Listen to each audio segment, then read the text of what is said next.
مفتی صاحب میری پہلی بیوی مجھ سے ناراض ہو کر چلی گئی ہے. پہلی بیوی کا مطلب کہ دوسری بھی ہے, اور عدالت سے خلا لے لیا ہے, حالانکہ اس کی ہر بات ماننے کے لیے تیار ہوں. اب میں نے دوسری شادی کر لی ہے اور میں اس کو بھی رکھنا چاہتا ہوں, وہ کیسے آئے گی؟ بھائی آپ کورٹ میں جا کے بیان ضرور دیں.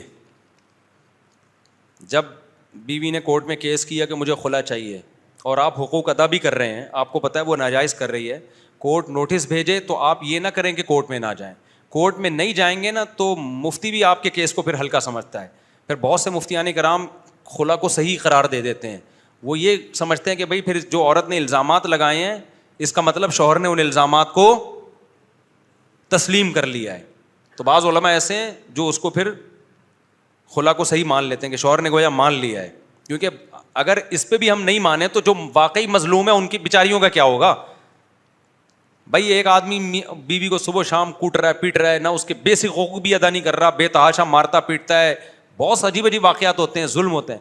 اب عورت کورٹ میں جا رہی ہے, کم وقت کورٹ میں آ ہی نہیں رہا, تو اب تو اس کے پاس کوئی حل نہیں ہے نا. اصولی طور پر تو عدالت کو چاہیے پولیس بھیج کے شوہر کو اٹھوائے, لیکن عدالتوں میں اتنی کہاں آج کل تمیز ہے. عدالت تو پابند ہے نا, جو اوپر سے لا ہے, تو اوپر جو اسمبلیوں میں بیٹھے ہیں وہ اس پہ بات ہی نہیں کرتے.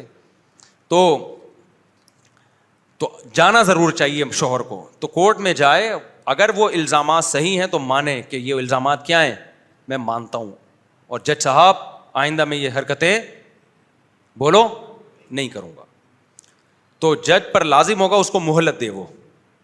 لیکن اگر وہ مہلت نہیں دیتا اور کھلا پکڑا دیتا ہے, وہ بھی کالعدم ہے. نمبر 2, جج سنتا ہی نہیں آپ کی. آپ نے کہا بھائی یہ الزامات غلط ہیں, تو جج کو پر لازم ہے کہ عورت سے پوچھے کہ آپ گواہ پیش کرو. عورت گواہ بھی پیش نہیں کرتی ہے, تو پھر بھی خلا کی ڈگری پکڑا دیتی ہے کورٹ, تو وہ خلا بھی کیا ہے, کالعدم ہے. تو اس لیے آپ جائیں ضرور عدالت میں. اگر وہ الزامات سچے ہیں تو مانیں, نہیں ہے تو آپ بولے بھائی یہ غلط الزامات ہیں, عورت کو چاہیے ثبوت پیش کرے. ثبوت بھی نہیں ہے, میں بھی نہیں مان رہا, تو پھر عورت کے کہنے سے خالی تھوڑی ہوگا. یک طرفہ کبھی بھی کسی کی بات نہیں سنی جاتی.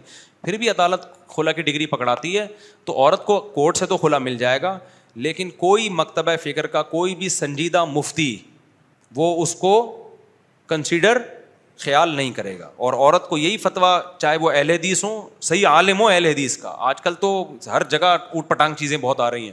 کوئی اہل حدیث کا صحیح عالم ہو, یا بریلویوں کا صحیح عالم ہو, یا دیوبندیوں کا صحیح عالم ہو, تو جو بھی صحیح عالم ہوگا نا, وہ یہی کہے گا کہ اس عدالت کے اس خلا نامے کی بیس پہ اگر عورت کہیں شادی کرتی ہے تو وہ زنا ہے, وہ شادی نہیں ہے. سمجھتے ہو؟ کیونکہ اس پر بلکہ شیعہ اسکالر بھی یہی کہے گا. یعنی اس میں تو شیعوں کا بھی اختلاف نہیں ہے. تو شیعہ مذہب بھی یہی کہتا ہے کہ طلاق کا اختیار مرد کے پاس ہے, عورت کے پاس نہیں ہے, اور عدالت کے پاس بھی نہیں ہے. چند صورتوں میں ہے, تو وہ صورتیں تو پائی جائیں نا. تو ہمیشہ سے اسلام میں, بلکہ تمام آسمانی مذاہب میں, یہود و نصارہ میں بھی, تمام آسمانی مذاہب میں طلاق کا اختیار کس کے پاس رہا ہے؟ مردوں کے پاس رہا ہے. سمجھتے ہیں کہ نہیں سمجھتے؟ ایک دفعہ میں نے یہ بات بیان کی تو نیچے کسی لبرل آدمی نے تبصرہ کیا ہوا تھا, مذہب کے سارے قوانین الٹے ہی ہوتے ہیں. مذہب کے سارے قوانین کیا ہوتے ہیں؟ الٹے ہی ہوتے ہیں. اگر مذہب کے قوانین الٹے ہوتے اور تمہارے سیدھے ہوتے, اس کا مطلب تمہارے سیدھے ہیں, تو تمہارا فیملی سسٹم ہم سے اچھا ہونا چاہیے تھا نا. تمہارے یہاں تو کم بختوں جو تم نے سسٹم عقل سے استعمال کیا نا مذہب پہ بغاوت کر کے, اس میں شادی مارکیٹ سے شارٹ ہو گئی ہے, ابا مارکیٹ سے کیا ہو گئے, شارٹ. تو تمہارا تو یہ سسٹم ہوتا ہے کہ ابا مارکیٹ میں ہے ہی نہیں. مذہب کی پابندی سے یہ زیادہ ہوگا کہ بہت سی چند یعنی عورتیں ایسی ہوں گی جو مظلوم ہوں گی. تو یہ تو دنیا میں 100% انصاف کہیں بھی کسی کو نہیں ملتا. کچھ مرد مظلوم ہوں گے, کچھ عورتیں مظلوم ہوں گی, یہی ہوگا نا. میجورٹی صحیح چلے گی. تمہارے یہاں تو تم نے تو اڈا ہی اڑا دیا. تم نے کیا کر دیا؟ خاندانی نظام کا اڈا ہی اڑا دیا. ابا ہی ختم تو اب ابا کی ٹینشن بھی ختم, بچے ہی نہیں ہو رہے تو بچوں کی ایسی ٹینشن فری زندگی.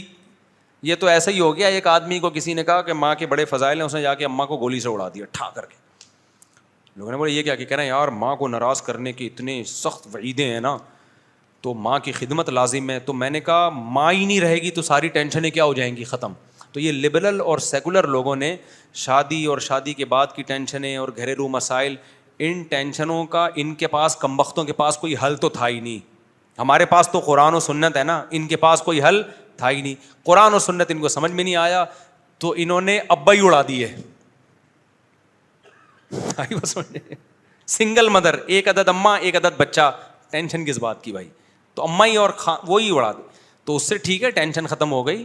لیکن جو خاندانوں کے جو فائدے تھے اس فائدوں سے بھی کیا ہو گئے محروم. جو محبتیں رشتہ داروں سے ملتی ہیں ان محبتوں سے بھی کیا ہو گئے محروم. تو پھر کتے پال پال کے دل بہلانا شروع کر دیا. اب یہ انسانوں سے زیادہ کتوں کو کیوں فوکس کرتے ہیں؟ ہم تو اگر کتا پالیں گے بھی تو بچوں کے لیے لے کے پالیں گے. مجھے بلی کا شوق نہیں, ایک دن مجھے بڑی پیاری بلی لگی, میں نے کہا خرید لیتا ہوں, بچوں کے بچے خوش ہو جائیں گے نا, ٹھیک ہے نا. تو یہ جو کتے پالتے ہیں اپنے بچوں کے لیے نہیں, کس کے لیے؟ اپنی تنہائی دور کرنے کے لیے. اور جب شادی شدہ آدمی, بچوں والا آدمی, وہ اگر اول تو حرام ہے کتا پالنا, لیکن وہ پالے گا بھی تو کس کے لیے؟ اپنی فیملی کے لیے. تو وہ خوش ہے تبھی فیملی کی خیال کر رہا ہے. سمجھتا ہے کہ نہیں سمجھتا ہے؟ نہیں سمجھے گا, وہی 2 ہی بچے رہیں گے تم لوگوں کے.